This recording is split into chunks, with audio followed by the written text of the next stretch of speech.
আসসালামু আলাইকুম everyone, welcome back to my channel. আপনারা সবাই কেমন আছেন? আলহামদুলিল্লাহ আমি ভালো আছি। শুভ সকাল।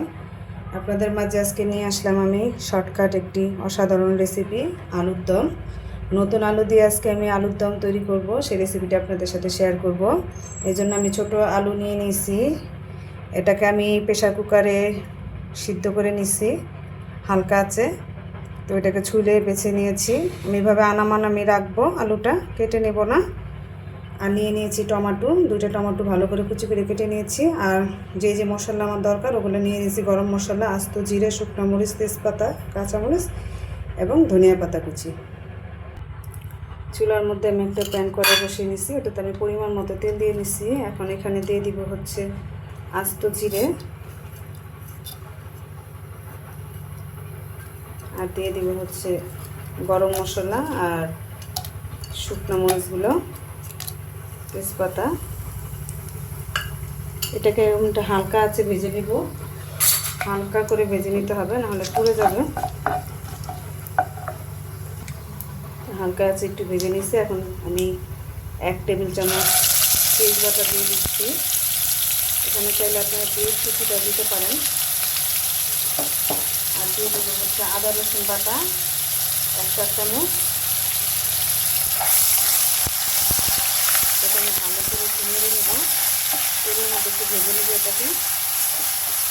মশলাগুলো, অন্যান্য মশলাগুলো এখন দিয়ে দেবো হচ্ছে 1 চামচ মরিচের গুঁড়ো, দিয়ে দেবো 1/2 চামচ হলুদের গুঁড়ো, আর দিয়ে দেবো হচ্ছে পরিমাণ মতো লবণ। ঝালটা আপনাদের পছন্দ অনুযায়ী দিবেন, যে যেমন ঝাল খান। এটা আমি একটু ভালো করে তেলের মধ্যে একটু কষিয়ে নিব মশলাটা। তেলের মধ্যে মশলাগুলো আমি ভালো করে কষিয়ে নিচ্ছি। এখন আমি হালকা একটু পানি দিয়ে দেবো।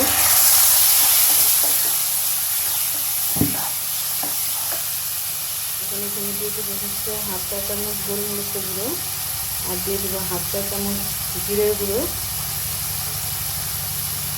দিয়ে দেবো হচ্ছে 1/2 চামচ ধনিয়ার গুঁড়ো, যেহেতু এখানে আমি ধনিয়া পাতাটা দিব পরে। এখন আমি ভালো করে এটাকে আবার একটু কষিয়ে নেব। মশলার থেকে তেলগুলো ছেড়ে দিচ্ছে। এখন এই পর্যায়ে আমি কুচি করে রাখা টমেটোগুলো দিয়ে দিব, দিয়ে এটাকে ভালো করে মশলার সাথে কষিয়ে নেব। আমরা যে কোনো জিনিসই বাসায় তৈরি করে খেতে পারি, যদি একটু ধৈর্য করে বাসায় তৈরি করি তাহলে ফ্যামিলির মানুষকে ফ্রেশ খাবারটা নিজের হাতে তৈরি করে খাওয়ানোর মজাটাই আলাদা। তাই সহজভাবে কীভাবে ঝটপট করে আলুর দমটা তৈরি করা যায় এটা আপনাদের সাথে শেয়ার করছি। আলুর দমটা আপনারা খেতে পারবেন পোলাওর সাথে, গরম ভাতের সাথে, রুটি, কিংবা বিশেষ করে লুচির সাথে, সব কিছুর সাথে খেতে খুবই অসাধারণ লাগে, খুব মজা। এটা আমি কিছুক্ষণ ঢাকনা দিয়ে ঢেকে ভালো করে একটু কষিয়ে নেব। ঢাকনা দিয়ে ঢেকে দিয়েছিলাম আমি। দেখেন এটা কি সুন্দর করে গুলে গেছে, টমেটোটা মশলার সাথে মিশে গেছে। আমি আরও অফ ক্যামেরা দিয়ে একবার নেড়ে দিচ্ছিলাম, নাহলে লেগে যায়। এটা অনেকে পারলে আরও পাতলা করে কাইটে দিতে পারলে আরও ভালো, দ্রুত গলে যায়।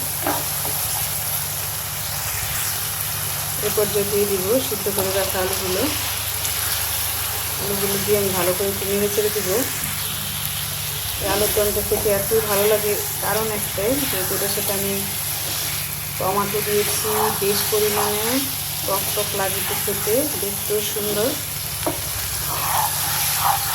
টমেটো দিয়ে আলুর দম তৈরি করলাম। ভালো করে এটা একটু কষায় নেব, মশলাটা আলুটার মধ্যে ঢুকে যায়। নতুন আলু দিয়ে, ছোটো ছোটো আলু দিয়ে আলুর দমটা খেতে বেশ ভারী মজা। তো আমি এখন মশলাটাকে আলু দিয়ে এভাবে নেড়ে চেড়ে কষিয়ে নিচ্ছি। এবং এই পর্যায়ে আমি কিছু গরম পানি দিয়ে দিব অল্প করে। আমি বেশি একটা কষা কষা করবো না, হালকা একটু ঝোল ঝোল রাখবো, মাখা মাখা করবো না, তাই আলুর পানির পরিমাণটা বেশি দিয়েছি। তো এইভাবে আপনারা কারা বাড়িতে আলুর দমটা তৈরি করে খান অবশ্যই কমেন্টে জানাবেন। আর যদি কেউ না করে থাকেন, খেয়ে থাকেন, তাহলে অবশ্যই বাসায় ঝটপট করে আলুর দম রেসিপিটা ফলো করে তৈরি করে খেয়ে দেখতে পারেন। অসাধারণ একটি আলুর দম রেসিপি, না খেলে বুঝবেন না।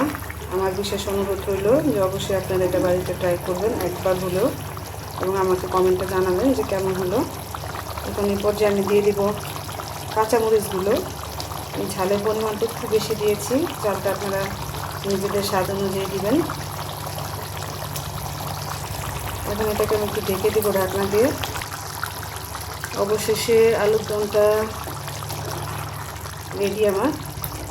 এইভাবে মাখা মাখা ঝোল রাখবো, যেহেতু আলু ঠান্ডা হলে টেনে যাবে। তো আমি এই পর্যায়ে দিয়ে দিলাম ধনিয়া পাতা। শীতকালীন ধনিয়া পাতাটা দিলে ভালোই লাগে আমার কাছে, আর যদি আপনারা কেউ না দিতে চান তাহলে না দিলেও চলবে। খুব ঝটপট চটজলদি করে তৈরি করে দিলাম আলুর দম নতুন আলু দিয়ে। তো এখন এটা আমি চুলা থেকে নামিয়ে নিব, নামিয়ে পরিবেশন করে নিব।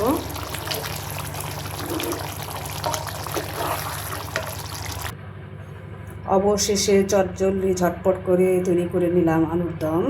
তো আমার এই রেসিপিটা আপনাদের কার কার কাছে ভালো লাগছে অবশ্যই কমেন্টে জানাবেন। ভালো লাগলে একটা লাইক দিয়ে দিবেন, অন্যকে দেখার মতো শেয়ার করে দিন। আর ফেসবুক পেজ থেকে দেখলে একটা ফলো দিয়ে দিন। আর সহজ সহজ এভাবে রেসিপিটি পাওয়ার জন্য আমার চ্যানেলের পাশে থেকে চ্যানেলটাকে সাবস্ক্রাইব করে দিন।